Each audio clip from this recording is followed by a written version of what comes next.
Bismillahirrahmanirrahim. Assalamualaikum warahmatullahi wabarakatuh. Waalaikumsalam warahmatullahi Waalaikumsalam. wabarakatuh. Khabar semua sihat?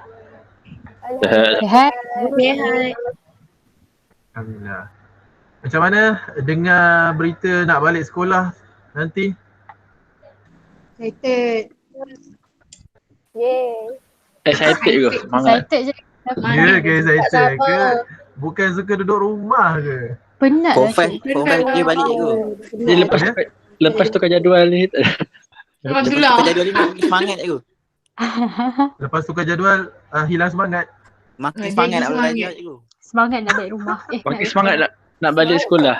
Oh okey faham. Sebab dia terus kan, tanpa gap kan? You. Rasa Tu yang cikgu pun alamak macam mana ni dia orang ni. Dah lah tak ada gap, lepas tu kalau ada problem tengah-tengah tu payah juga. Betul. Tak apalah, sempatlah kot kita sebulan beberapa hari untuk kita teruskan online. Sebab tu semua orang akan ke sekolah semula lah, sesi bersemuka, dan diharapkan keadaan pun semakin baik, semakin pulih. Lagi-lagi vaksin pun dah turun semalam kan? betul. Vaksin pun dah sampai. So mungkin Tapi, orang yang pertama akan dicocok ialah Ehsan lah.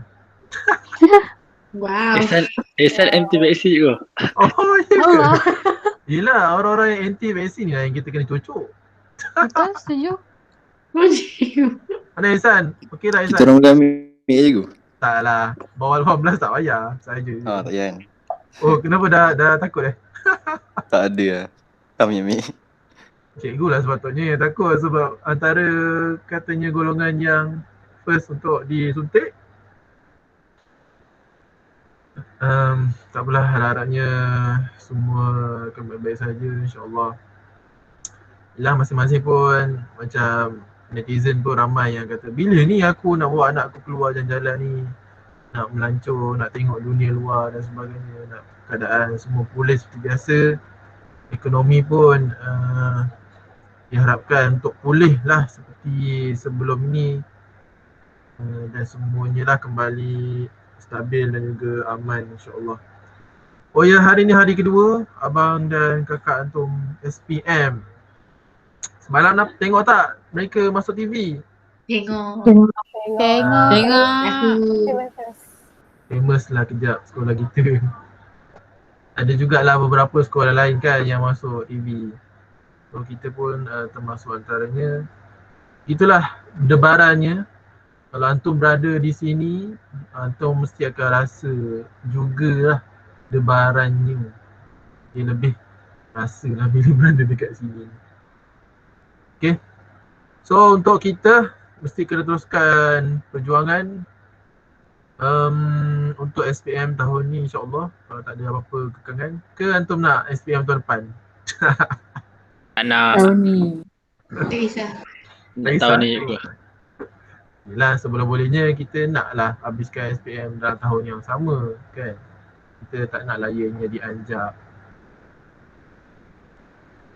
Okey, hari ni kita nak masuk 2.3 dan juga 2.4. Sikit je lagi. Dan kita akan masuk bab 3. Sebab cikgu pun kena agak laju sedikit lah memandangkan oh ya, bulan 3 dan 4 ni pun cikgu sibuk untuk proses lepas SPM lah. Jadi mungkin untuk kelas ni cikgu tak tahu macam mana aturan daripada pentadbiran sekolah. Nanti kita tengoklah macam mana. Mungkin kalau cikgu diminta untuk memberikan tugasan dan tidak buat kelas, so cikgu akan maklumkanlah nanti. Okay, cikgu kongsikan buku teks online. So masing-masing get prepared juga buku teks tu depan sendirilah, kat meja sendiri pun dekat depan antum sendiri, sambil kita tengok juga yang dekat depan ni. So supaya senang bila cikgu nak tanya, boleh rujuk dengan cepat lah.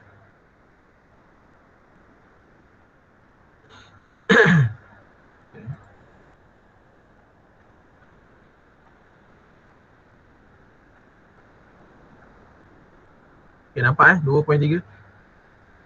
Nampak. Okay, balik kejap. Untuk yang sebelum ini, kita dah belajar berkaitan dengan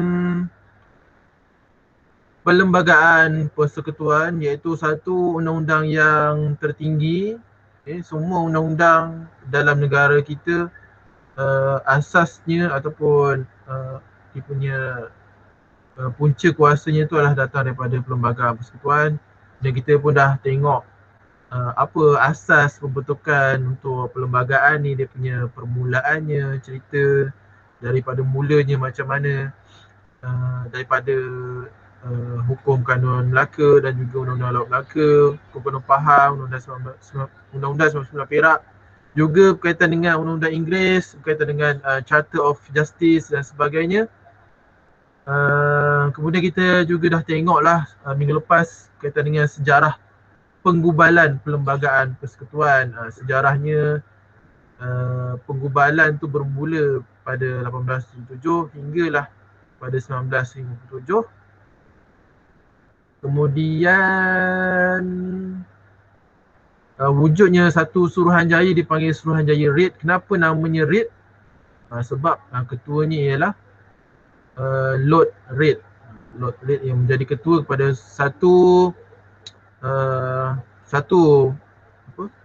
kumpulan mesyuarat yang dipengerusikan oleh Lord Red untuk menggubal satu perlembagaan yang rasmi untuk persekutuan Tanah Melayu bagi mencapai sebuah negara yang merdeka dan juga berdaulat. So untuk menjadi sebuah negara merdeka yang berdaulat, kena ada satu peraturan yang menjadi panduan, yang menjadi asas untuk menjalankan pentadbiran, untuk menjaga kebajikan rakyat, sebagai memudah dan juga melicinkan perjalanan pentadbiran, di samping mengagihkan kuasa untuk persekutuan negeri dan sebagainya, supaya tidak berlaku pemberontakan, supaya tidak berlaku masalah perebutan kuasa dan sebagainya. Dan hari ini kita akan lihat ciri utama perlembagaan persekutuan dan juga kita akan lihat pindaannya, pindaannya pada tahun 1963 dan juga 1965.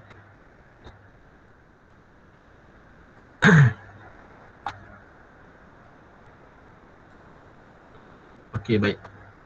Untuk ciri utama perlembagaan persekutuan, dia ada dua ciri, iaitu ciri tradisional dan juga ciri moden. Okey, kita lihat dulu ciri tradisional. Untuk buku teks antum tu dia lebih mudah lah untuk tengok sebab dia bersebelahan kan. So kalau dekat online ni dia ialah terpisah. Cikgu tak boleh buat dia. Boleh lah. Nice. Kita buat dia.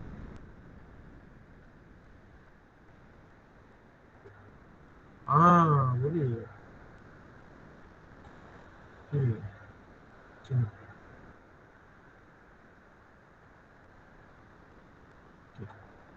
Baik, untuk ciri tradisional ada 4 cirinya, iaitu pertama kesultanan atau pemerintahan beraja, kedua agama Islam, 3 bahasa Melayu dan 4 kedudukan orang Melayu dan juga bumi putera. Okey, ciri, faham tak maksud ciri? Sebelum pergi lebih jauh, faham tak maksud ciri? Apa yang tu faham tentang ciri? Contohlah, apa ciri-ciri yang perlu ada pada seorang pemimpin? Adil. Adil lagi? Bertanggungjawab. Amanah. Bijak, amanah. Dia kena berpandangan apa? Pandangan jauh. Pandangan jauh. Berfikiran matang. Lepas tu ada pemikiran yang kritis dan juga kreatif lah, supaya kalau ada apa-apa masalah yang berlaku, yang timbul, so dia mampu untuk selesaikan dengan baik dan juga lancar. Itu ciri-ciri seorang pemimpin. So macam mana pula untuk ciri-ciri tradisional perlembagaan persekutuan ni? Itu dia ada 4. Pertamanya berkaitan dengan kesultanan atau pemerintahan raja. Kita lihat apa yang diceritakan di sini. Negeri asalnya ialah negeri Melayu tu diperintah oleh pemerintahan yang beraja. So kita fahamlah sebelum kedatangan penjajah, negeri-negeri Melayu ni ditadbir dan juga dikuasai oleh sultan yang mempunyai kuasa mutlak dalam menjalankan pentadbiran. Kuasa mutlak ataupun kuasa penuh.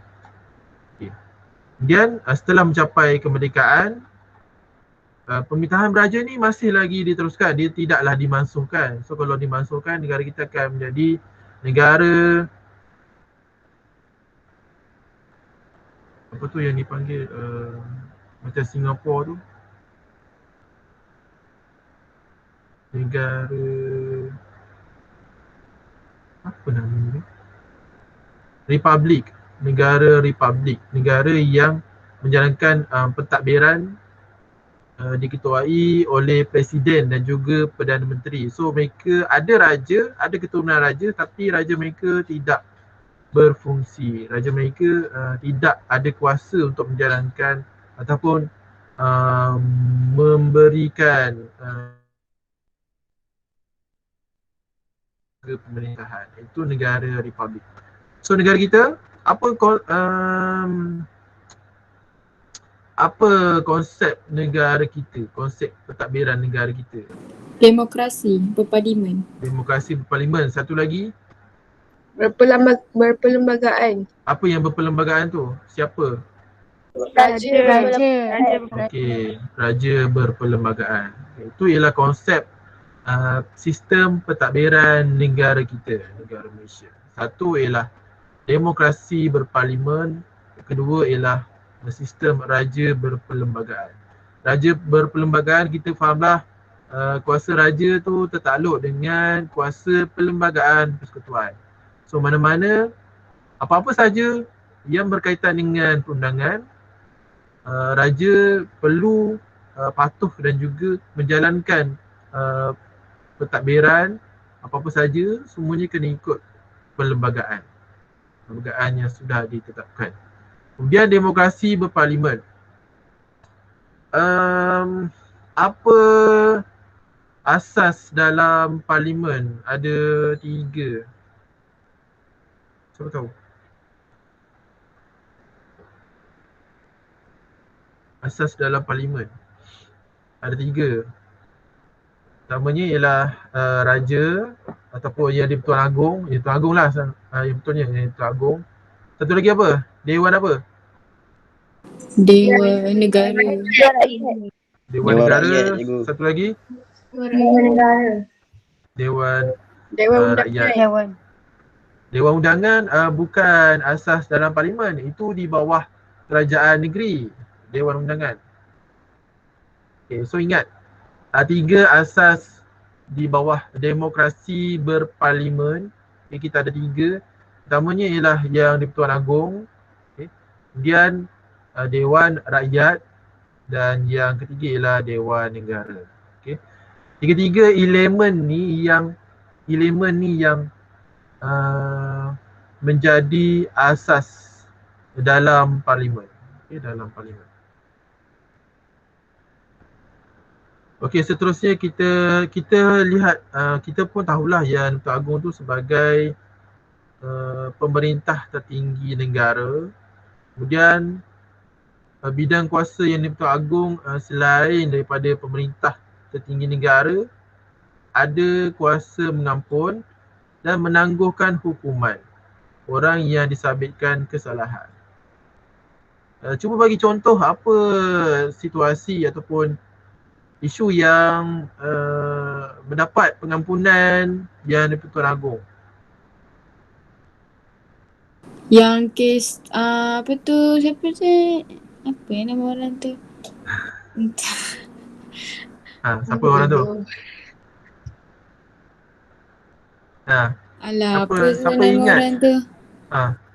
Siapa orang tu? Dah tak ingat lah nama dia. Muka ingat muka? Tak. Muka pun tak ingat macam mana? Aduh, betul lah. Tak Siapa ingat dia lah buat? nama dia. Siapa ingat? Anwar Ibrahim. Ah. Datuk Seri Ah. Anwar Ibrahim. So beliau mendapat pengampunan penuh lah daripada Yang di-Pertuan Agong. Okay, itu contohnya lah. Contohnya. Selain ada kuasa mengampun, kuasa menangguhkan hukuman, kemudian baginda juga ada kuasa untuk membuat pelantikan bagi jawatan utama negara. So apa jawatan utama negara? Perdana Menteri. Perdana Menteri. Okey, itu di peringkat keseluruhan ataupun peringkat persekutuan. Kalau di peringkat negeri, yang menjadi ketua negeri ialah raja, sultan lah, raja. Dan terletak pada baginda kuasa eksekutif yang dilaksanakan melalui satu majlis yang dipanggil sebagai MMN, Majlis Mesyuarat Negeri. Majlis Mesyuarat Negeri. Kemudian raja ni di bawah kuasa negeri ni sama juga, ada kuasa mengampun, menangguhkan hukuman kepada mereka yang disabitkan syarat oleh mahkamah, serta pelantikan jawatan utama negeri. Siapa dia jawatan utama negeri? Tadi kalau peringkat persekutuan, jawatan utama negara ialah Perdana Menteri. So kalau di bawah pelantikan jawatan utama negeri, siapa dia? Menteri Besar. Okey, bagus. Menteri Besar.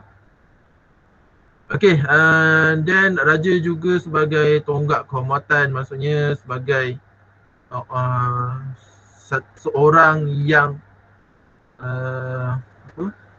kita perlu hormati, dan juga keadilan yang membolehkan baginda mengurniakan anugerah. Kan setiap, bagi contoh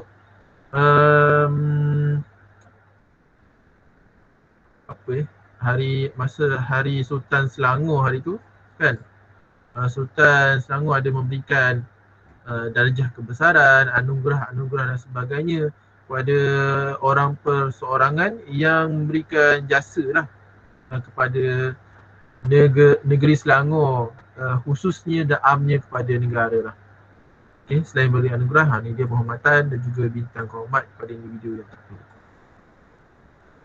Okay, itu ciri yang ada bagi kuasa kesultanan atau pemerintahan beraja.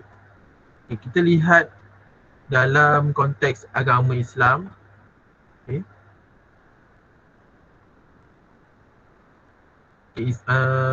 Berkaitan dengan agama Islam tu sebagai ciri tradisional ialah sebab Islam pun sudah lama bertapak di tanah Melayu, even sejak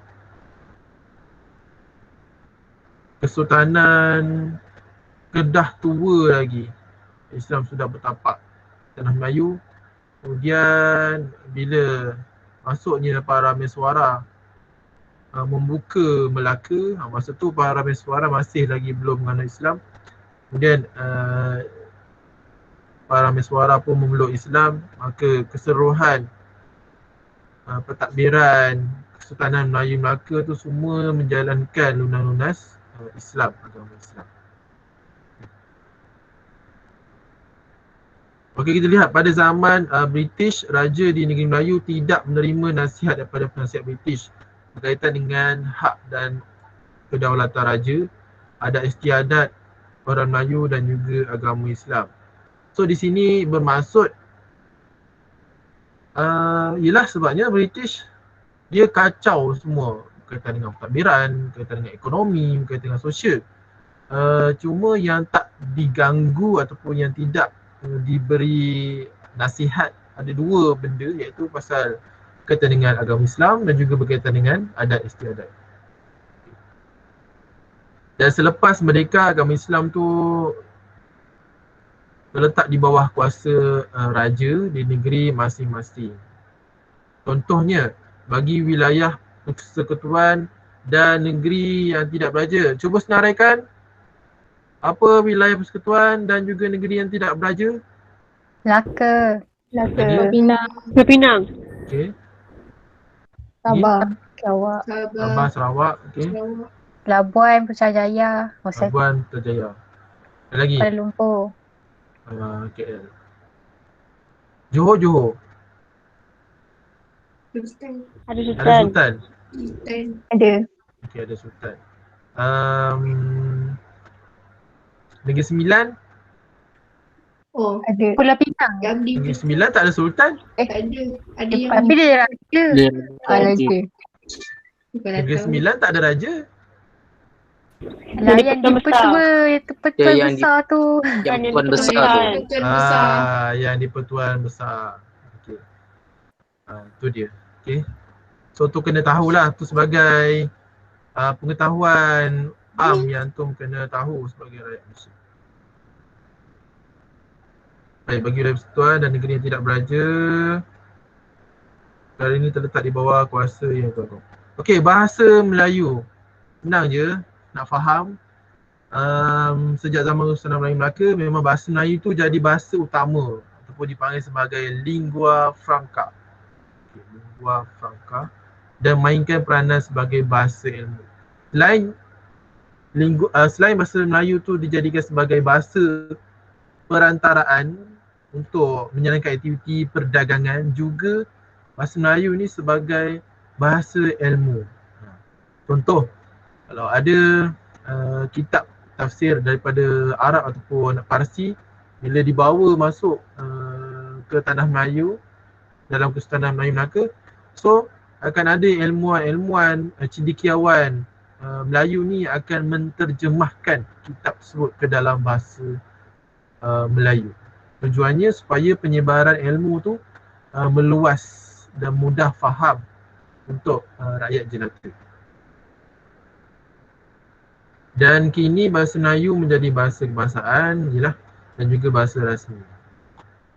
Kita tengok untuk ciri tradisional yang keempat, kedudukan orang Melayu dan Bumiputera. Okay, sebelum merdeka, kedudukan orang Melayu dan Bumiputera adalah di bawah kuasa raja dan ketua peribumi masing-masing. Bila negara merdeka, so yang menjadi penaung ataupun yang bertanggungjawab memelihara kedudukan istimewa orang Melayu dan Bumiputera, Sarawak dan Sabah ni ialah siapa dia? Siapa dia? Siapakah yang bertanggungjawab memelihara kedudukan istimewa orang Melayu, Bumiputera, Sarawak dan Sabah? Yang di Pertuan Agong. Agong. Tuan Agong. Okey, itu dia. Baik. Faham untuk ciri tradisional? Faham. InsyaAllah. So kita kembali. Kita teruskan dengan ciri moden. Ini dia ciri moden. Ada 3 je. 3 saja. Okay, first ialah kerajaan persekutuan, second ialah sistem demokrasi berparlimen, dan yang ketiga ialah kewarganegaraan. Kita lihat untuk kerajaan persekutuan, perkara utama yang disebut dalam Perlembagaan Persekutuan termasuk dah mewujudkan satu sistem kerajaan persekutuan ialah laporan Suruhanjaya Perlembagaan Persekutuan menyarankan kerajaan persekutuan dan kerajaan negeri diberi kuasa dan bidang tertentu apabila Malaysia dibentuk, Sarawak dan Sabah diberi beberapa autonomi. Okey, senang je.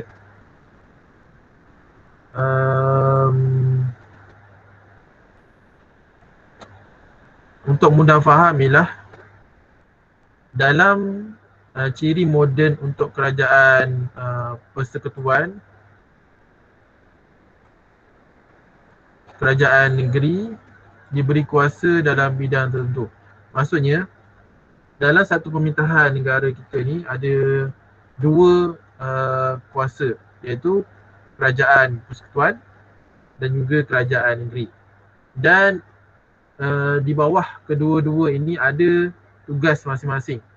Ada senarai persekutuan, ada senarai negeri dan juga ada senarai bersama. Okay. Untuk senarai persekutuan sebagai contoh berkaitan dengan hal keselamatan negara. Contohnya di bawah satu kementerian, Menteri Dalam Negeri yang bertanggungjawab berkaitan dengan keselamatan negara. Siapa dia Menteri Dalam Negeri hari ini? Tu yang selalu keluar kat TV tu.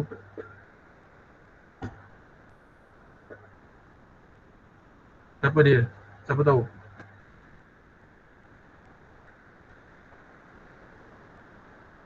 Tak. Ada tak tahu yang selalu keluar dalam TV tu? Apa? Siapa dia? Allah. Datuk Seri Hamzah. Hamzah mana pula ni? Hamzah Alif. Hamzah ya. Itu yang lama Apa saya? Mana nak tunjuk ni? Tak tahu lah cikgu. Hai, Betul selalu ni. keluar kat TV tu. Tak apa. Hamzah Zainuddin. Hamzah Zainuddin.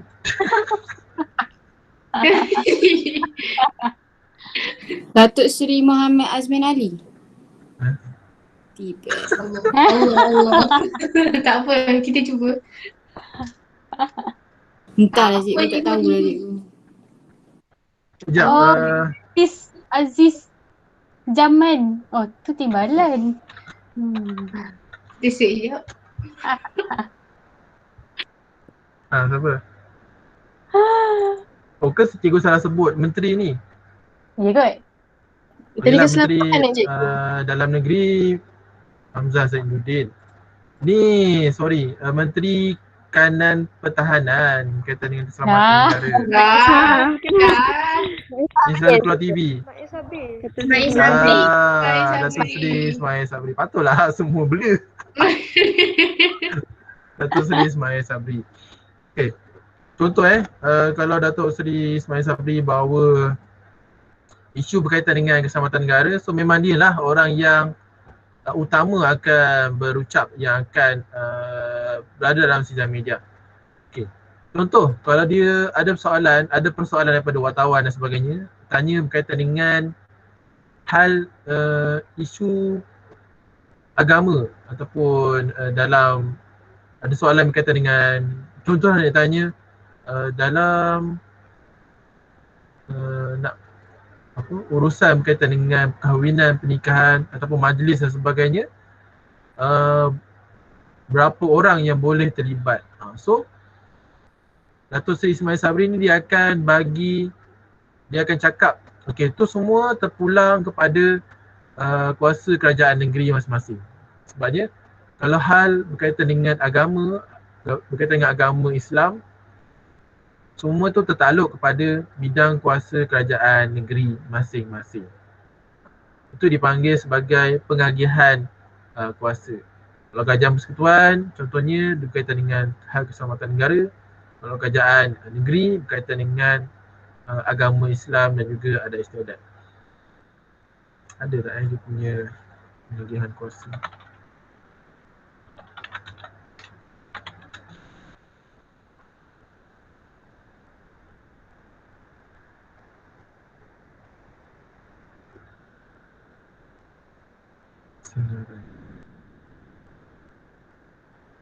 Okay, ni dia.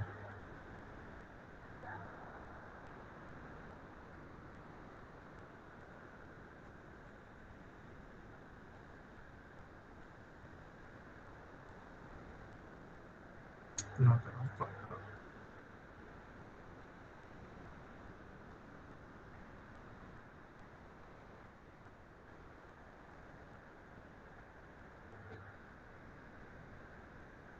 Alah, lambatlah kat sini.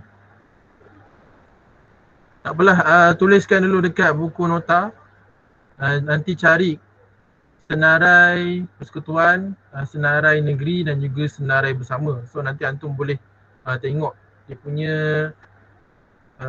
kuasa-kuasa pengagihan untuk setiap tiga tu. Okay, kalau senarai bersama, maksudnya tanggungjawabnya terletak pada kuasa persekutuan dan juga kerajaan negeri. mereka kena berganding bahulah menyelesaikan masalah yang berkaitan dengan satu isu. Contohnya isu yang berkaitan dengan taman negara, beasiswa, kebajikan sosial dan sebagainya lah. Okey, itu berkaitan dengan kerajaan persekutuan. Dan ayat last tu dia ada beritahu apabila Malaysia dibentuk, Sarawak dan Sabah diberikan beberapa autonomi. Apakah yang dimaksud dengan autonomi? Siapa tahu?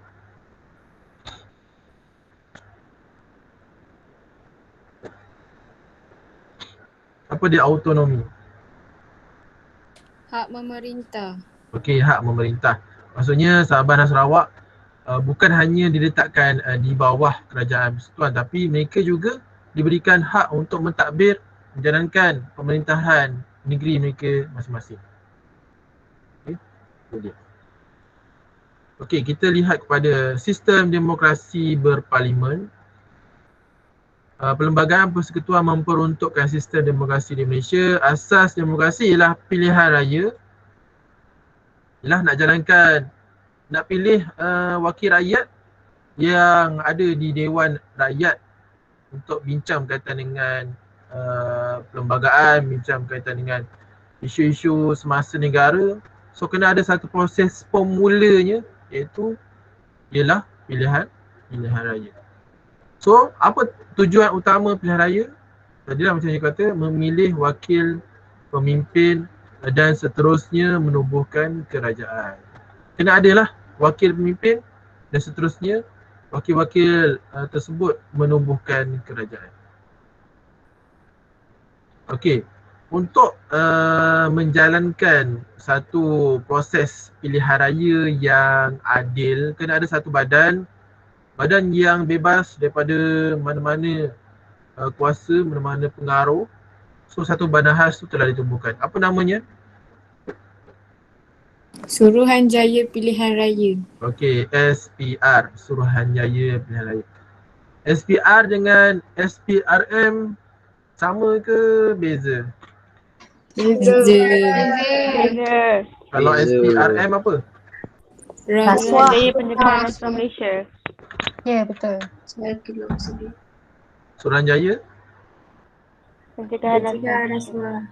Malaysia. Pencegahan Rasuah Malaysia. Okey, itu di SPRM. Beza SPR dan juga SPRM.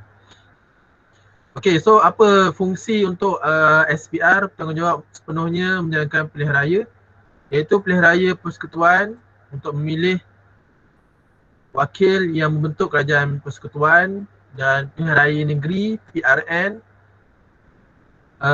untuk memilih wakil membentuk kerajaan negeri. Okay, ini senang, simple. Dan ciri modernnya yang ketiga ialah kewarganegaraan.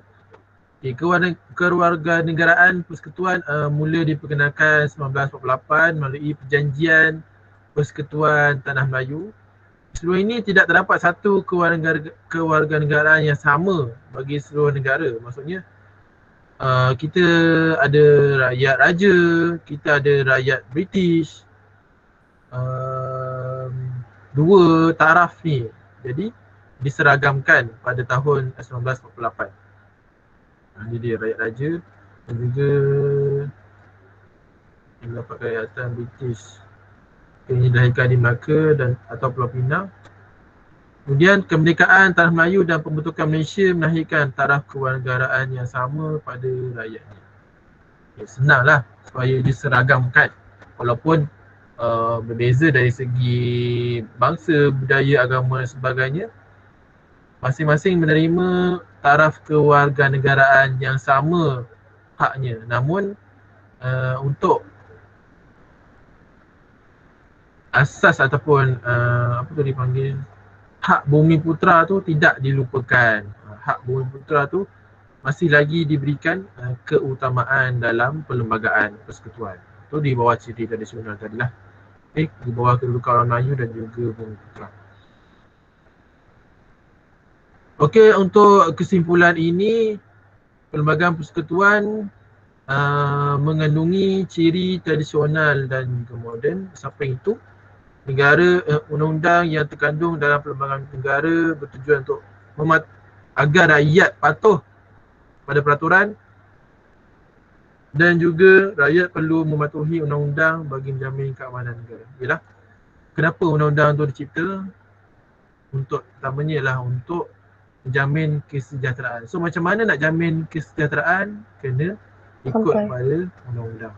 Itu saja, the simple perjalanan ataupun satu sistem yang telah ditetapkan. Samalah analoginya macam sekolah. Kenapa sekolah ada peraturan?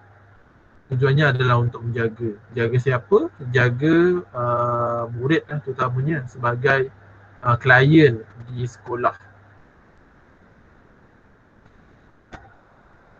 Baik, kita lihat 2.4. Pindaan Perlembagaan Persekutuan 1963 dan 1965.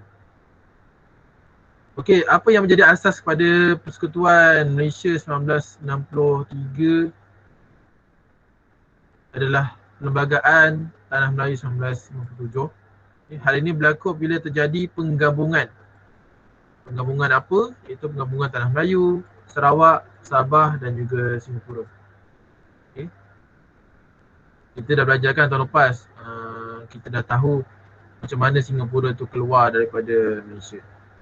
Kemudian pindaan perlembagaan yang dilakukan tujuan menyesuaikan peruntukan negeri baharu ke dalam perlembagaan tanpa mengubah kedudukan negeri yang sedia ada. Perlembagaan tanpa mengubah kedudukan negeri yang sedia ada.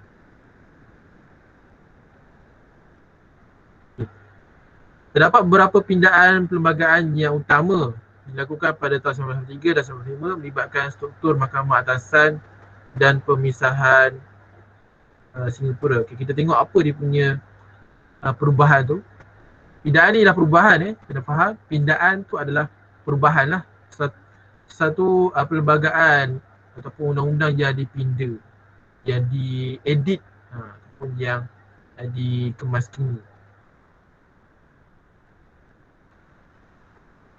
Perlembagaan Persekutuan Tanah Melayu 1997 dipinda selepas pembentukan Malaysia ialah bila terbentuknya Malaysia 16 September 1993. Bila? 16 September 1993. Okey, 16 September 1993 juga dikenali sebagai Hari Malaysia. Hari Malaysia. So kita cuti tak? Cuti. 16 September. Hari apa ni tahun ni? Sempat lagi tengok kalender. Khamis Tak. 16 September hari Khamis. Oh, hebat lah. Wah, Oh, hebat Latif. Wow. hari Khamis. So, cutilah hari Khamis nanti. Pindaan yang dibuat adalah dengan cara, okey, tengok memasukkan klausa baru pada bahagian tertentu untuk menyesuaikannya dengan keperluan semasa. Yelah, kalau kita nak gantikan sesuatu benda yang rosak, mestilah kita akan tukar yang rosak je dengan benda yang baru. Samalah maksudnya macam tu. Terdapat 3 perkara utama yang berlaku dalam pindaan Perlembagaan 1993 iaitu struktur Mahkamah Atasan 1, 2 pembentukan Mahkamah Tinggi Borneo dan 3 ialah jawatan yang dipertua negeri.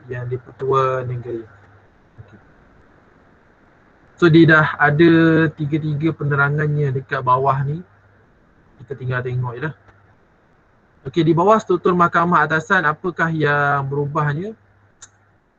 Asalnya 1997 meletakkan struktur Mahkamah Atasan mengikut model Mahkamah Tertinggi England. Okey, yang bahagikan kepada 2 iaitu Mahkamah Atasan dan juga Mahkamah Rayuan. Bila Malaysia dibentuk, Mahkamah Atasan diwujudkan iaitu Mahkamah Persekutuan. Maksudnya sebelum semasa 1957 Mahkamah Persekutuan tu belum ada. Tapi bila dah kita bentuk Malaysia, iaitu sebuah negara persekutuan yang menggabungkan Tanah Melayu, Sabah, Sarawak dan Singapura, Mahkamah Persekutuan ni diwujudkan. So dia sama level dengan Mahkamah Atasan. Kemudian 3 buah Mahkamah Atasan diwujudkan iaitu di tepatnya di Persekutuan Tanah Melayu, di Sarawak, Sabah, Singapura. Ialah setiap negeri-negeri di Tengah Melayu lah. Okey, apa bidang kuasa untuk Mahkamah Persekutuan? Iaitu boleh mendengar mana-mana persoalan perlembagaan dan sekiranya ada pertikaian antara kerajaan persekutuan dan juga kerajaan negeri. Maksudnya, ialah kan ada senarai-senarai bidang kuasa kerajaan persekutuan, negeri yang bersama. So kalau mereka ada benda yang nak diperdebatkan, bolehlah dinilai ataupun diberi hukum di bawah Mahkamah Persekutuan. Kita lihat perubahan pindaan perlembagaan untuk yang kedua, iaitu pembentukan Mahkamah Tinggi Borneo.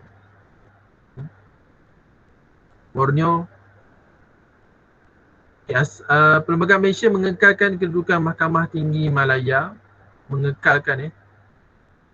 dan pada masa yang sama diwujudkan Mahkamah Tinggi Borneo. Maksudnya tambah lagi satu lah. Asalnya Mahkamah Tinggi Borneo tak ada, hanya ada Mahkamah Tinggi Malaya. Bila terbentuknya Malaysia, so ditumbuhkan Mahkamah Tinggi Borneo.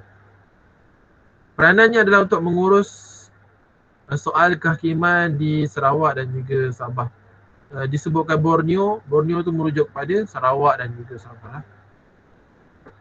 Dan pada tahun 1993, jawatan Ketua Hakim Borneo diwujudkan berpusat di Kuching, Sarawak, ialah sebagai ibu kota kepada Sarawak.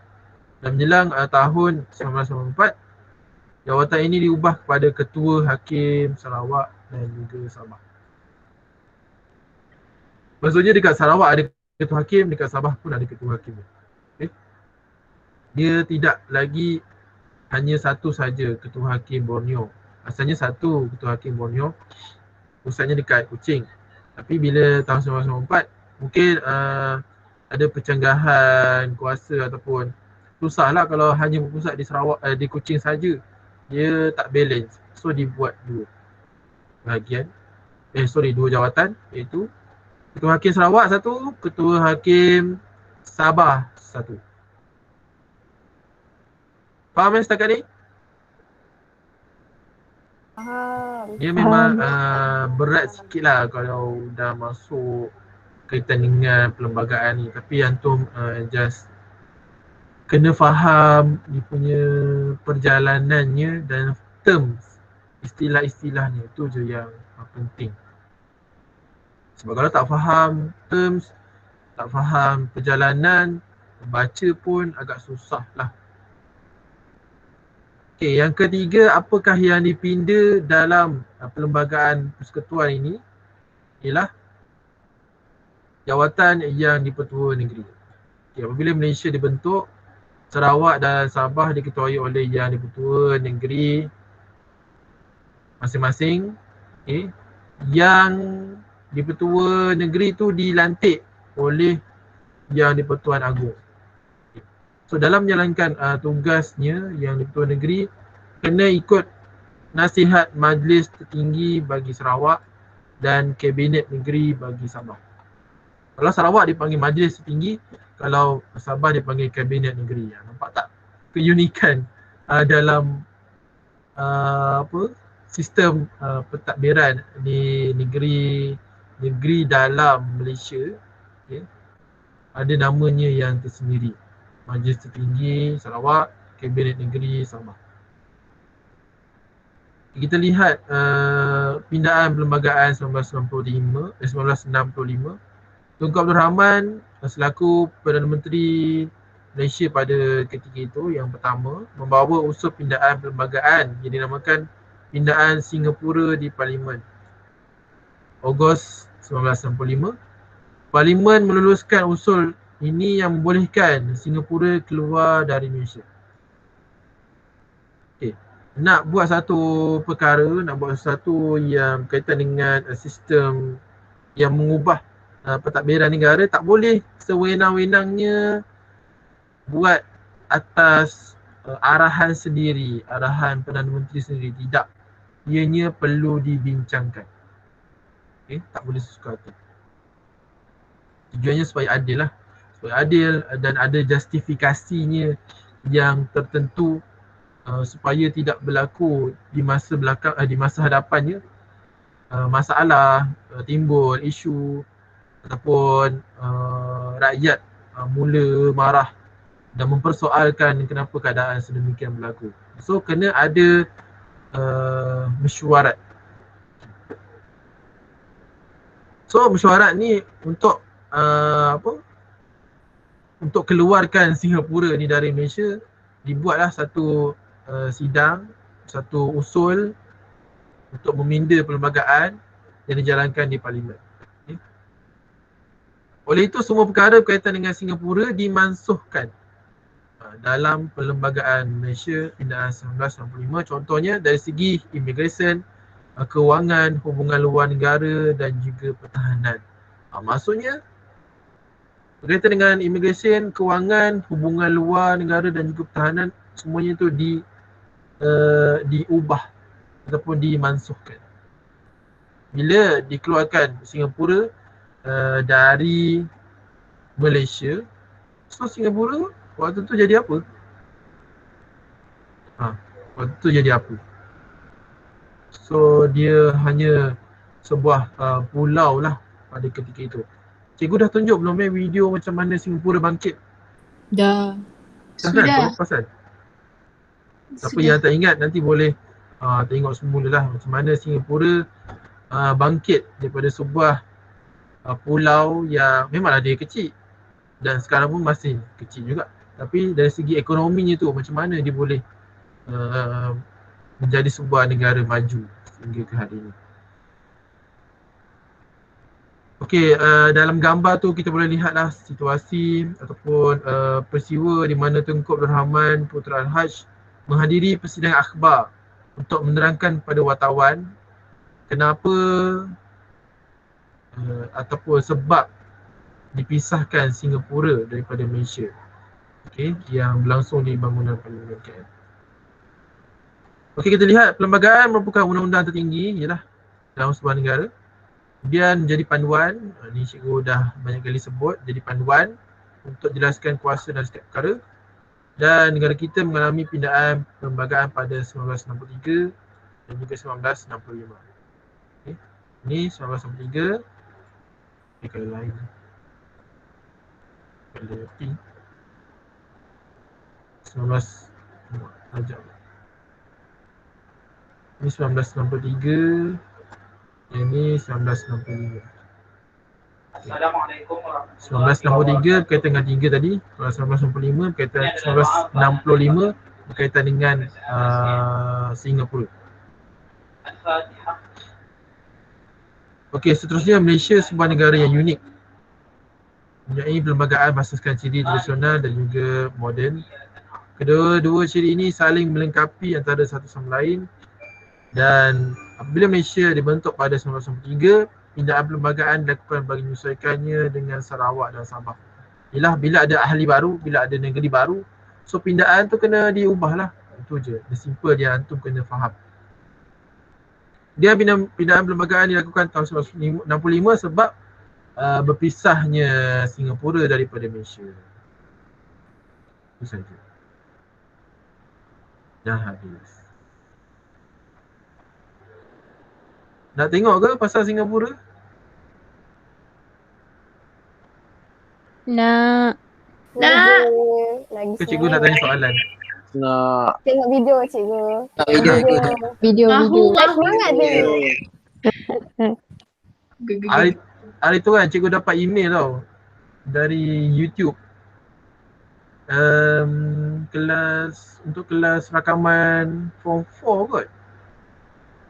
Sebab agaknya cikgu play video tu full, so dia bagi tahu cikgu kena tarik balik video yang cikgu dah masukkan YouTube ni.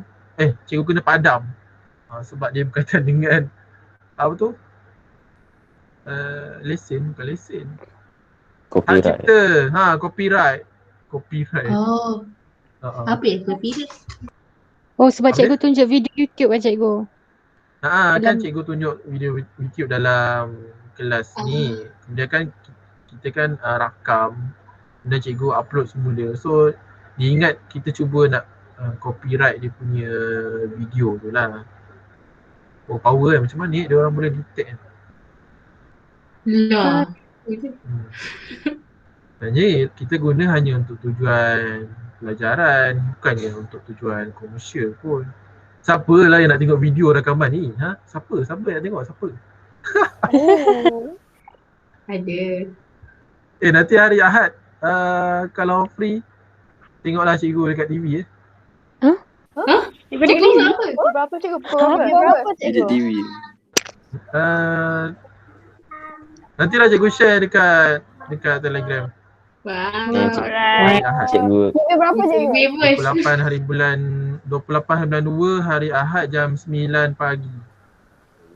yang cikgu rakam tahun lepas tu. Yang akan terlepas. Tapi ni tajuk form 1 lah. Kalau antum nak tengok, tengoklah. Kalau tak tengok tak apa. Wow. Cumanya cikgu Oh. memang dia agak kaku sebab kita tak boleh banyak bergerak tau dalam masa depan kamera tu. So dia nampak macam agak kaku sikit. Lagipun yelah first time kan. First time. Nanti cikgu share lah dia punya. Kenapa Singapura bangkit.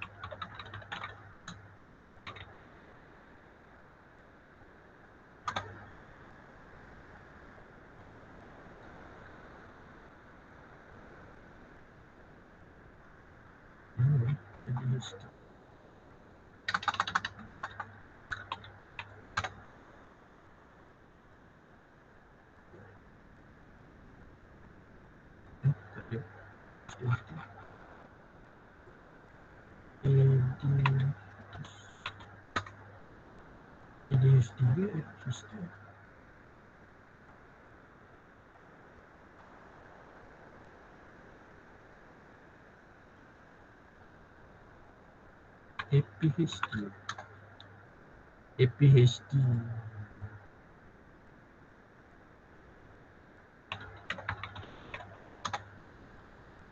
Kenapa Singapura Malaysia berpisah? Dah tengok. Bagaimana Singapura menjadi negara maju dan kaya?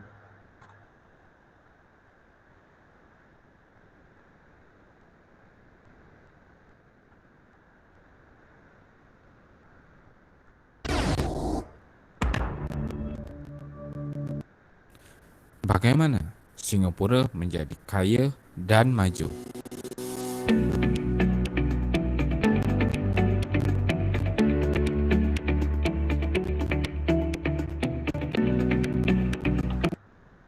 Ia hanya berkeluasan 721.5 km persegi. Namun ia diiktiraf sebagai negara paling kompetitif dalam ekonomi global dan antara negara yang mempunyai pendapatan tertinggi di dunia. Populasi di Singapura dianggarkan sekitar 5.7 juta orang, menjadikannya antara 20 negara terkecil di dunia. Ekonominya sangat kukuh dan dianggarkan bernilai 364 bilion US dollar pada tahun 2018. Terdapat 183,717 jutawan di Singapura dan lebih dari 1,000 adalah sangat kaya. Ini bermakna purata gaji bagi di Singapura adalah antara tertinggi seperti di Jerman, Perancis dan Amerika Syarikat.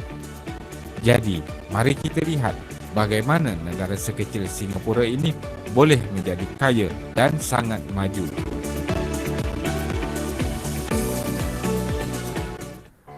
Kita mulakan dengan sedikit sejarah. Singapura moden didirikan pada abad ke-19 oleh seorang individu yang dikenali sebagai Sir Thomas Stamford Raffles. Pada tahun 1963, Malaysia dibentuk yang terdiri daripada Malaya, Singapura, Sarawak dan Sabah. Selepas keluar dari Malaysia pada tahun 1965 dan ketika itu Singapura tidak mempunyai apa-apa sumber asli seperti minyak dan gas yang boleh dijadikan pendapatan kepada negara. Ini menyebabkan Singapura terpaksa berjuang dan bekerja keras dalam tempoh 50 tahun selepas itu. Sebenarnya kesian jugalah. Yelah tiba-tiba, bukan tiba-tiba, memang dah plan. Dikeluarkan daripada Malaysia. Tengok rakyatnya pun ramai. Okay. Yang nampak tu, ni ada satu majlis pengumuman mungkin. Namun begitu, Singapura mempunyai sesuatu yang tidak boleh dibeli oleh mana-mana negara, iaitu lokasi. Memang lokasi Singapura tu strategik daripada silam lagi. Sehingga kan bila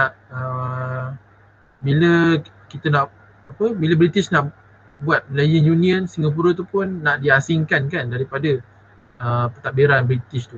Sebabnya Singapura tu nak jadikan sebuah pelabuhan yang bebas.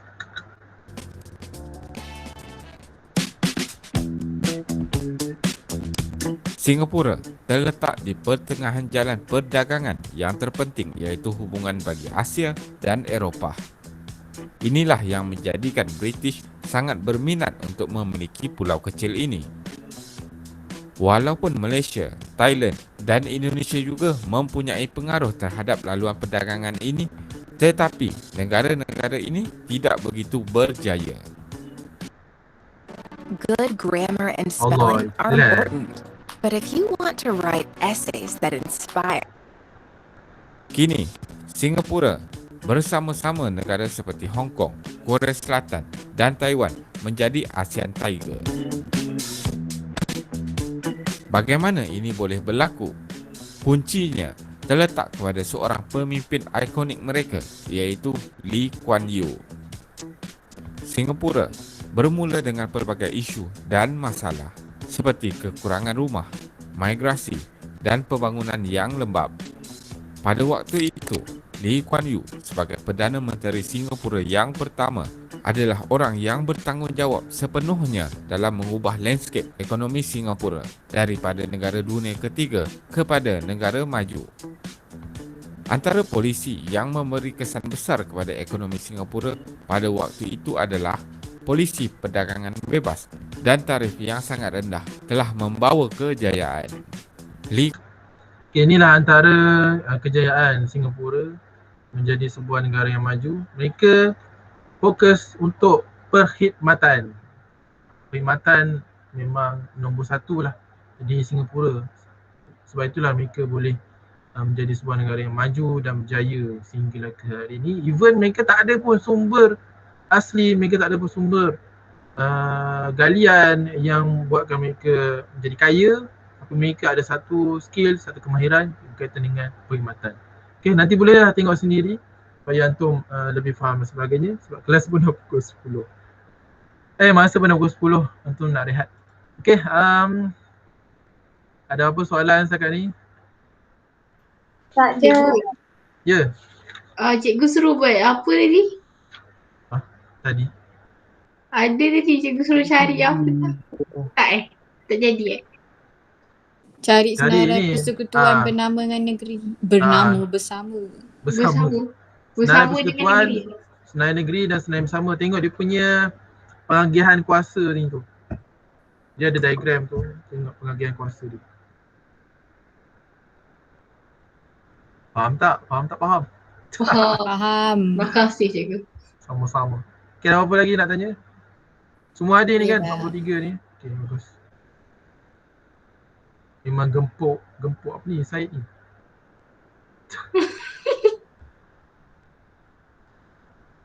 Okay, kalau tak apa-apa saja untuk hari ni. Terima kasih dan untuk kelas tutorial hari Khamis tu mungkin cikgu akan bagi, bukan mungkin lah, memang cikgu akan bagi latihan lah. Kita tak buat kelas online. Okay, terima kasih. Assalamualaikum warahmatullahi wabarakatuh. Terima kasih cikgu. Waalaikumsalam. Mantap. Terima kasih. Cikgu. Terima kasih cikgu. Terima kasih cikgu. Terima kasih Syed. Terima kasih Ehsan. Terima kasih Umar. Lagi. Ehsan. Terima kasih Rul. Cikgu. Apa? Cikgu, saya terfikir satu benda cikgu. Ha. waktu yang Singapura keluar dari Malaysia, macam mana dia nak identify ya dia ni orang Singapura, yang ni ke time tu orang Melaka ke orang Kedah ke dia boleh je pergi Singapura nak jadi penduduk Singapura? Okay. Macam mana dia nak asingkan satu kawasan tanah Melayu ni semua, dia nak asingkan macam mana keluar mana, siapa nak pergi mana, pergi Singapura ataupun stay dekat tanah Melayu? Ke ataupun yang ada lahir dekat Singapura saja dibenarkan duduk Singapura? Masing-masing kan memang asalnya orang Singapura tu ialah orang Malaysia kan. Okay. Kemudian agaknya mungkin diberikan, nantilah cikgu cari, cikgu pun Dia bagi pilihan cikgu, boleh pilih duduk mana. Saya terfikir tadi, dah lah ramai, macam mana dia nak asingkan? Betul. Nanti cikgu cari jawapannya. Okay, Terima kasih untuk soalan. Okay, cikgu, terima kasih cikgu. Baik.